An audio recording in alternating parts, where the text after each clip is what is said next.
السلام علیکم ورحمۃ اللہ وبرکاتہ۔ اللہ تعالیٰ سے دعا ہے کہ آپ سب کی مانگی ہوئی تمام دعاؤں کو قبول فرمائے، آمین۔ اعوذ باللہ من الشیطان الرجیم، بسم اللہ الرحمن الرحیم۔ رب اشرح لی صدری ویسر لی امری واحلل عقدۃ من لسانی یفقہوا قولی۔ سورہ بقرہ آیت نمبر 25 سے لے کے آیت نمبر 30 تک کا ترجمہ آج ہم کریں گے انشاءاللہ۔ ان اللہ لا یستحیی ان یضرب مثلا ما بعودۃ فما فوقها فاما الذین آمنوا فیعلمون انہ الحق من ربهم واما الذین کفروا فیقولون ماذا اراد اللہ بہذا مثلا یضل بہ کثیرا ویہدی بہ کثیرا وما یضل بہ الا الفاسقین۔ یقیناً اللہ اس بات سے نہیں شرماتا کہ وہ کوئی سی بھی مثال بیان کرے، مچھر کی ہو یا اس سے بھی بڑھ کر حقیر یا عظیم ہو۔ پھر جو لوگ ایمان لائے وہ تو جانتے ہیں کہ بے شک یہ ان کے رب کی طرف سے حق ہے، لیکن جن لوگوں نے کفر کیا وہ کہتے ہیں کہ ایسی مثالیں پیش کرنے سے اللہ کی کیا مراد ہے۔ اللہ اس سے بہتوں کو گمراہ کرتا ہے اور بہتوں کو ہدایت دیتا ہے، اور وہ ان سے نافرمانوں کے سوا کسی کو گمراہ نہیں کرتا۔ الذین ینقضون عہد اللہ من بعد میثاقہ ویقطعون ما امر اللہ بہ ان یوصل ویفسدون فی الارض اولئک ھم الخاسرون۔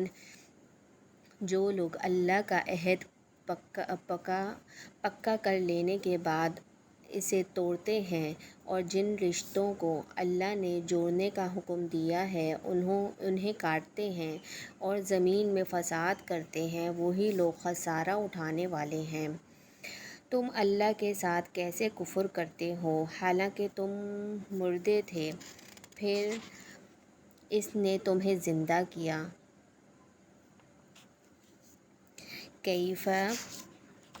کیف تکفرون باللہ وکنتم امواتا فاحیاکم ثم یمیتکم ثم یحییکم ثم الیہ ترجعون۔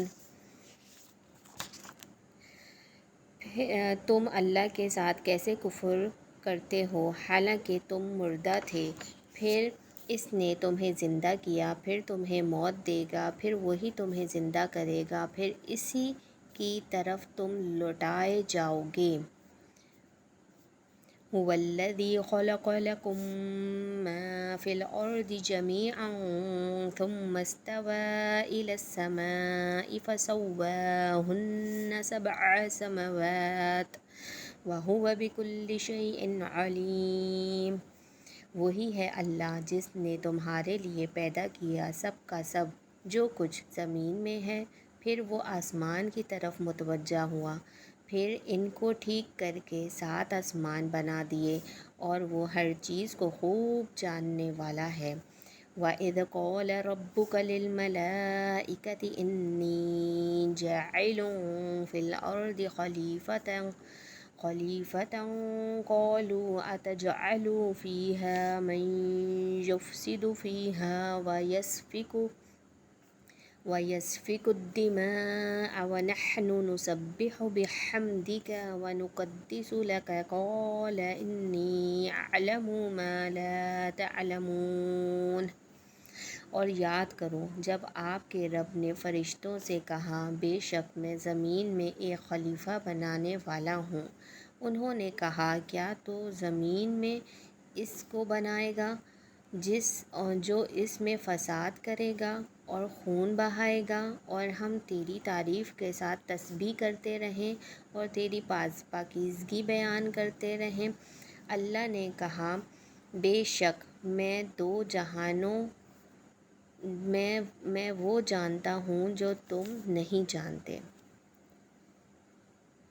تو یہ تھی جناب ہماری آیت نمبر 26 سے لے کے آیت نمبر 30 تک کا ترجمہ اور اس کی تلاوت۔ اب آگے اس کی تھوڑی سی تفسیر دیکھتے ہیں۔ اہل جنت ہمیشہ کے لیے جنت میں رہیں گے اور خوش رہیں گے، اور اہل دوزخ ہمیشہ کے لیے جہنم میں رہیں گے اور مبتلا عذاب رہیں گے۔ حدیث میں ہے، جنت اور جہنم میں جانے کے بعد ایک فرشتہ اعلان کرے گا، اے جہنمیوں، اب موت نہیں ہے، اور اے جنتیوں، اب موت نہیں ہے۔ جو فریق جس حالت میں ہے اسی حالت میں ہمیشہ رہے گا۔ اللہ تعالیٰ نے دلائل قاطع سے قرآن کا معجزہ ہونا ثابت کر دیا، تو کفار نے ایک دوسرے طریقے سے معارضہ کر دیا، اور وہ یہ کہ اگر یہ کلام الہی ہوتا تو اتنی عظیم ذات کے نازل کردہ کلام میں چھوٹی چھوٹی چیزوں کی مثالیں نہ ہوتیں۔ اللہ تعالیٰ نے ان کے جواب میں فرمایا کہ بات کی تو دعیٰ اس اور کسی حکمت بالغہ کے پیش نظر تمثیلات کے بیان کرنے میں کوئی حرج نہیں، اس لیے اس میں حیا و حجاب بھی نہیں۔ فوقہا جو مچھر کے اوپر ہو، یعنی پر یا بازو، مراد اس مچھر سے بھی حقیر تر چیز سے بڑھ کر بھی ہو سکتے ہیں۔ اس صورت میں معنی مچھر یا اس سے بڑھ کر کسی چیز کے ہوں گے۔ لفظ فوقہا میں دونوں مفہوم کی گنجائش ہے۔ اللہ تعالیٰ کی بیان کردہ مثالوں سے اہل ایمان کے ایمان میں اضافہ اور اہل کفر کے کفر میں اضافہ ہوتا ہے، اور یہ سب اللہ کے قانون، قدرت و مشیت کے تحت ہی ہوتا ہے۔ جیسے قرآن میں آتا ہے، جس طرف کوئی پھرتا ہے ہم اسی طرف اس کو پھیر دیتے ہیں۔ مفسرین نے عہد کے مختلف مفہوم بیان کیے ہیں۔ اللہ تعالیٰ کی وہ